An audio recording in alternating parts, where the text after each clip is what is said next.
Hi friends, आज के इस वीडियो में हमारा टॉपिक है कंप्यूटर जनरेशन। इस वीडियो में कंप्यूटर जनरेशन के ऊपर मैं बात करूंगा। एक एक चीज़ आपको बताऊंगा, कितने जनरेशन्स होते हैं, क्या टेक्नोलॉजी यूज़ किया गया, वो कब डेवलप किए गए।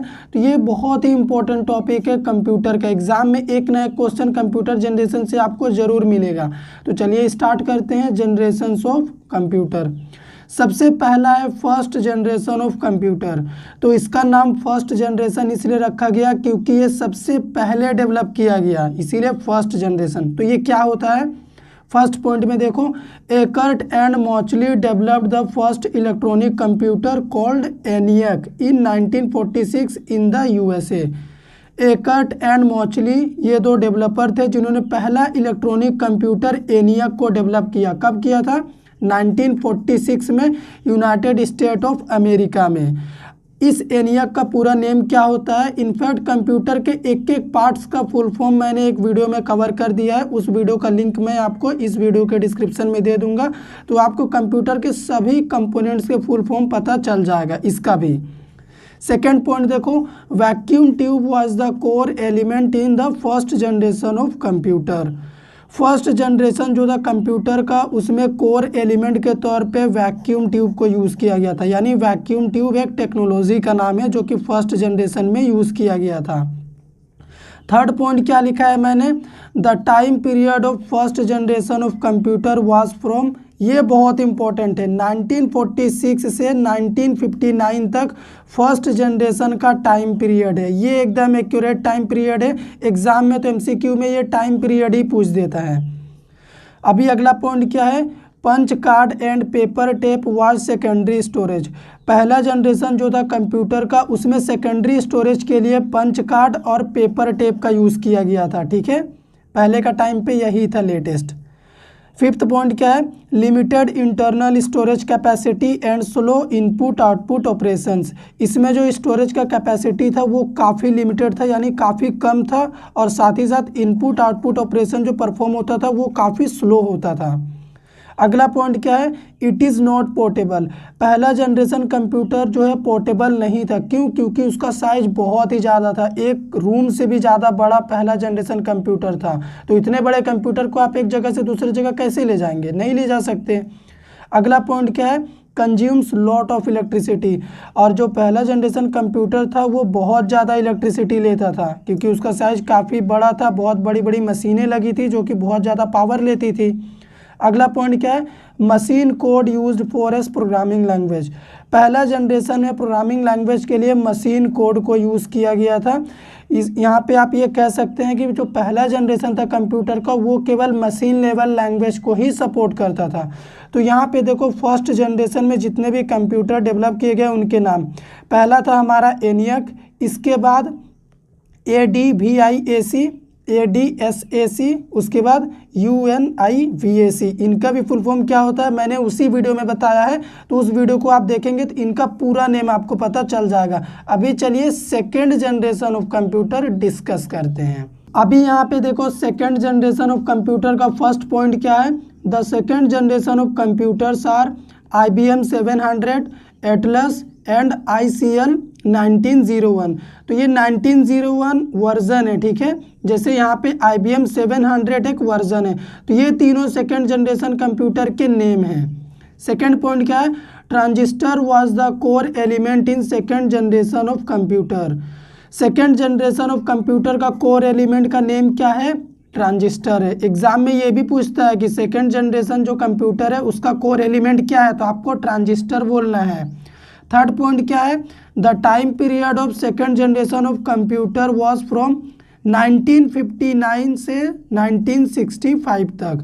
जहाँ पे पहला ख़त्म हुआ वहीं पे दूसरा स्टार्ट हुआ, और ये 65 तक जा रहा, ठीक है। ये टाइम पीरियड भी याद रखिएगा। अपना अगला पॉइंट है, tapes and magnetic disk was used for secondary storage. Secondary storage के लिए सेकेंड जनरेशन में टेप्स और मैग्नेटिक डिस्क को यूज़ किया गया था।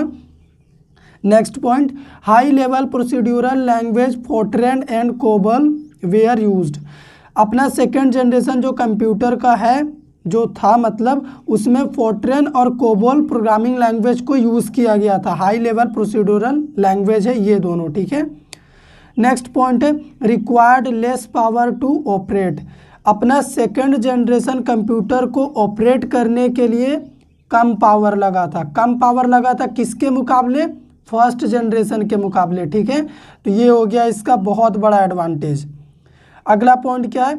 Smaller, reliable and faster than first generation of computer. और ये फर्स्ट जनरेशन के मुकाबले काफ़ी छोटा था, भरोसेमंद था, रिलायबल, और इसका स्पीड भी काफ़ी ज़्यादा था। किसके मुकाबले? पहले जनरेशन के मुकाबले। लास्ट पॉइंट क्या है? Magnetic core was used for primary storage. Magnetic core को प्राइमरी स्टोरेज के रूप में यूज़ किया गया था इस जनरेशन में। तो यहाँ पे जब भी सेकेंड जनरेशन का बात होता है ना, तो सेकेंड जनरेशन में कुछ नया चीज़ इम्प्लीमेंट हुआ है, और पुराना वाला पहला जनरेशन को तो सारा चीज़ ये सपोर्ट ही कर रहा है। तो अगर आप थर्ड जनरेशन में जब हम आपको बताएंगे तो उसमें आप समझिएगा कि फर्स्ट और सेकंड का सारा चीज़ उसमें ऑलरेडी है और कुछ इसमें एक्स्ट्रा है, तभी तो वो थर्ड जनरेशन बना। तो गाइस यहाँ पे थर्ड जनरेशन ऑफ कंप्यूटर बताने से पहले आपको मैं ये बोल देता हूँ कि थर्ड जनरेशन में ही छोटे छोटे मिनी कंप्यूटर्स बनाना स्टार्ट हो गया था। ये फिगर आपको दिखता ही होगा, अगर आपने ब्लैक एंड वाइट टीवी देखा होगा पहले का, तो उसी तरह का कंप्यूटर यहाँ से बनना स्टार्ट हुआ था। ठीक है, थर्ड जनरेशन से। तो पॉइंट देखो पहला क्या है? The third generation computer are IBM 360, NCR 395, TDC 316 developed by Jack Kilby. Jack Kilby के द्वारा थर्ड जनरेशन ऑफ कंप्यूटर बनाया गया, यानी इस तरह का कंप्यूटर को इन्होंने ही बनाया था। सेकेंड पॉइंट क्या है? Integrated circuits was the core element in third generation of computer. अपने थर्ड जनरेशन में कोर एलिमेंट के तौर पे इंटीग्रेटेड सर्किट को यूज़ किया गया था ना, यानी ICS को, शॉर्ट फॉर्म में ICS होता है। थर्ड पॉइंट क्या है? The time period of third generation of computer was from 1965 से 1971, यही इसका टाइम पीरियड था थर्ड जनरेशन का। फोर्थ पॉइंट क्या है? Magnetic disk was used for secondary storage. इसमें मैग्नेटिक डिस्क को सेकेंडरी स्टोरेज के लिए यूज़ किया गया था थर्ड जनरेशन में। ठीक है। फिफ्थ पॉइंट क्या है? Development of mini computers. यहीं से मिनी कंप्यूटर्स का डेवलपमेंट चालू हो गया। मिनी कंप्यूटर्स बोले तो एकदम छोटा छोटा साइज में कंप्यूटर्स आने चालू हो गए। पहला और सेकंड जनरेशन में कंप्यूटर का साइज इतना बड़ा होता था कि एक रूम से भी ज़्यादा बड़ा होता था, लेकिन थर्ड जनरेशन से मिनी कंप्यूटर्स आने लगे जो आज तक हम यूज़ करते हैं। अपना अगला पॉइंट क्या है? इन this generation operating system was developed. इसी जनरेशन में ऑपरेटिंग सिस्टम का कॉन्सेप्ट भी डेवलप किया गया। तो यहाँ पे दो ऑपरेटिंग सिस्टम यूज़ किया गया था। पहला था रियल टाइम ऑपरेटिंग सिस्टम और दूसरा था मल्टी प्रोग्रामिंग ऑपरेटिंग सिस्टम। ठीक है, तो ये दो ऑपरेटिंग सिस्टम यहाँ पे यूज़ किया गया था और ऑपरेटिंग सिस्टम का कॉन्सेप्ट यहीं पे आया था। तो एग्जाम में इस तरह से भी पूछ देगा कि ऑपरेटिंग सिस्टम किस जनरेशन में लाया गया था, तो आपको थर्ड जनरेशन बोलना है। अगला पॉइंट क्या है?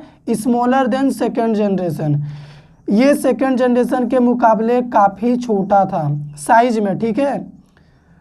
नेक्स्ट पॉइंट है high level programming languages like Fortran 2 से फोर्ट्रेन 4 तक, कोबोल, पास्कल, PL1, एल्गल 68, ये सभी प्रोग्रामिंग लैंग्वेज यूज़ किया गया था थर्ड जनरेशन कंप्यूटर को बनाने के लिए। तो थर्ड जनरेशन कंप्यूटर में और क्या इम्प्रूव किया गया? इसका जो मेमोरी का कैपेसिटी था उसे बढ़ाया गया। पहले और सेकेंड जनरेशन में मेमोरी इतना कम होता था कि थोड़ा सा काम करने से भर जाता था, लेकिन इसमें थोड़ा सा मेमोरी को भी मैनेज किया गया और साथ ही साथ इसका साइज भी कम किया गया, यानी मिनी कंप्यूटर्स बनाया गया। तो अभी चलिए हम आपको फोर्थ जनरेशन बताते हैं। फर्स्ट पॉइंट क्या है फोर्थ जनरेशन कंप्यूटर का? The fourth generation computers are DEC 10, Star 1000 etcetera. तो ये दोनों कंप्यूटर के नेम हैं फोर्थ जनरेशन वाले कंप्यूटर के। ठीक है, नेम भी याद रखिएगा, एग्जाम में कभी नेम से भी पूछ देता है।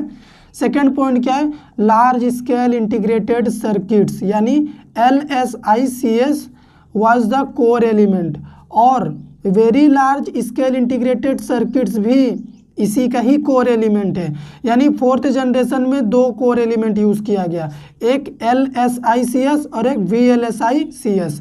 तो इस कोर एलिमेंट के चलते ही कंप्यूटर जनरेशन बदलता गया, यानी कंप्यूटर की नई नई पीढ़ी आती गई, क्योंकि यही तो टेक्नोलॉजी है। जब टेक्नोलॉजी ही चेंज कर देंगे तो अपने आप तो जनरेशन चेंज हो जाएगा।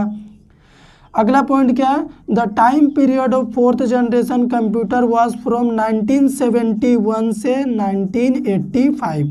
ये इसका टाइम पीरियड है 14 ईयर्स का। Semiconductor were used for primary storage. Fourth generation of computer में सेमी कंडक्टर को प्राइमरी स्टोरेज के रूप में यूज़ किया गया, ठीक है, मेमोरी के तौर पे।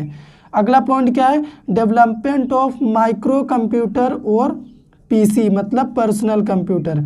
फोर्थ जनरेशन में ही माइक्रो कंप्यूटर आ गया था, यानी मिनी कंप्यूटर से भी छोटा कंप्यूटर। आज जो हम यूज़ कर रहे हैं वो हमारा माइक्रो कंप्यूटर ही है, जिसे आप पर्सनल कंप्यूटर यानी पीसी भी बोल सकते हो। तो उसका साइज तो आपने देखा ही होगा कितना बड़ा रहता है, डेस्कटॉप। अगला पॉइंट क्या है, इन this generation micro processor used. इसी जनरेशन में माइक्रो प्रोसेसर को यूज़ किया गया, यानी माइक्रो प्रोसेसर का कॉन्सेप्ट लाया गया फोर्थ जनरेशन में, ठीक है। सेवेंथ पॉइंट क्या है, high level languages like C plus plus and DBMS used in this generation. Fourth generation में ही सी लैंग्वेज, C++ प्रोग्रामिंग और डेटाबेस मैनेजमेंट सिस्टम को यूज़ किया गया इस फोर्थ जनरेशन को बनाने के लिए, ठीक है। लास्ट पॉइंट क्या है, application development bye users. Users के द्वारा फोर्थ जनरेशन में एप्लीकेशन डेवलपमेंट चालू कर दिया गया, बनाना स्टार्ट हो गया था। User friendly application. User friendly का मतलब कि यूज़र लोग ऐसा एप्लीकेशन बनाता था कि कोई बहुत जल्दी इंटरेक्ट कर सके, कोई यूज़र उसमें बहुत आसानी से काम कर सके। तो ये एडवांटेज आ गया था फोर्थ जनरेशन तक। तो अभी चलिए फिफ्थ जनरेशन बताता हूँ कि उसमें और क्या क्या एक्स्ट्रा मिला हमें। Future generation of computer, fifth generation को ही फ्यूचर जनरेशन ही कहा जाता है, ठीक है। तो यहाँ पे फोटो देख लो आप, दो इमेज है, एक है डेस्कटॉप का इमेज जो आज हम यूज़ कर रहे हैं, और लैपटॉप का भी आज यूज़ किया जा रहा। तो ये दोनों फिफ्थ जनरेशन का एग्जाम्पल है, ठीक है, आज के टाइम का कंप्यूटर है। तो पॉइंट क्या है, the fifth generation computer are desktop, laptop and palmtop et cetera. तो ये सभी आज के टाइम पे हम यूज़ कर रहे हैं, तो फिफ्थ जनरेशन के कंप्यूटर ही हुए। सेकेंड पॉइंट क्या है, ultra large scale integration is the core element. ULSI आज के जनरेशन का कंप्यूटर का कोर एलिमेंट है, ठीक है। अगर आप अब डेस्कटॉप में प्रॉपर्टी में जाके देखेंगे भी तो वहाँ पे आपको इंटेल वगैरह दिखता होगा, तो उसमें ये अल्ट्रा लार्ज स्केल इंटीग्रेशन ही यूज़ किया गया है, उसी को बना के प्रोसेसर बनाया गया है, ठीक है। थर्ड पॉइंट क्या है, the time period of fifth generation is 1985 till date. 1985 से अभी तक वही चल रहा है, फिफ्थ जनरेशन ही चल रहा है, यानी फ्यूचर जनरेशन चल रहा है। इसका अभी कोई निर्धारित डेट नहीं हुआ है, स्टार्टिंग पॉइंट पता है, एंडिंग पॉइंट नहीं पता है। अगला पॉइंट क्या है, RAM and ROM is used for primary storage. आज के टाइम पे जब हम कंप्यूटर यूज़ कर रहे हैं, उस कंप्यूटर में हम रैम और रोम को प्राइमरी स्टोरेज के रूप में यूज़ कर रहे हैं। Hard disk drive and SSD, ठीक है, इन दोनों का हम सेकेंडरी स्टोरेज के लिए यूज़ कर रहे हैं आज अपने कंप्यूटर में। लास्ट पॉइंट क्या है, all high level programming languages like C++, जावा, पाइथन, .NET एक्सेट्रा इंक्लूडेड। इन सभी प्रोग्रामिंग लैंग्वेज को फिफ्थ जनरेशन कंप्यूटर को बनाने के लिए यूज़ किया गया है। तो ये सभी प्रोग्रामिंग लैंग्वेज इस जनरेशन में आ चुकी हैं और इन्हीं का यूज़ करके ये बनाया गया था। तो अभी चलिए मैंने आपसे क्या क्या डिस्कस कर दिया है, एक समरी दे देता हूँ डिटेल में। ये समरी आपके लिए बहुत इंपॉर्टेंट है, आप इसका स्क्रीनशॉट ले लीजिए, मैंने पूरा खाली रख दिया है। तो यहाँ पे देखो, जनरेशन में फर्स्ट जनरेशन कोर एलिमेंट था वैक्यूम ट्यूब। टाइम पीरियड क्या था, 1946 से 1959। Second generation transistor core element था, टाइम पीरियड 59 से 65। थर्ड जनरेशन था हमारा इंटीग्रेटेड सर्किट्स, कोर एलिमेंट था ये, टाइम पीरियड 65 से 71। फोर्थ जनरेशन था very large scale integrated circuits, time period 71 से 85। और लास्ट जो फिफ्थ जनरेशन यानी फ्यूचर जनरेशन है, अल्ट्रा लार्ज स्केल इंटीग्रेटेड, ठीक है, इसका टाइम पीरियड है 85 से और अभी तक यही चल रहा है। तो इसमें से कुछ भी MCQ में आपसे क्वेश्चन पूछा जा सकता है, तो उम्मीद करते हैं आपका कोई भी क्वेश्चन नहीं छूटेगा। वीडियो सच में आपको पसंद आ गया होगा तो वीडियो को लाइक कर दीजिए, शेयर कर दीजिए, चैनल पे नए हैं तो सब्सक्राइब कर लीजिए।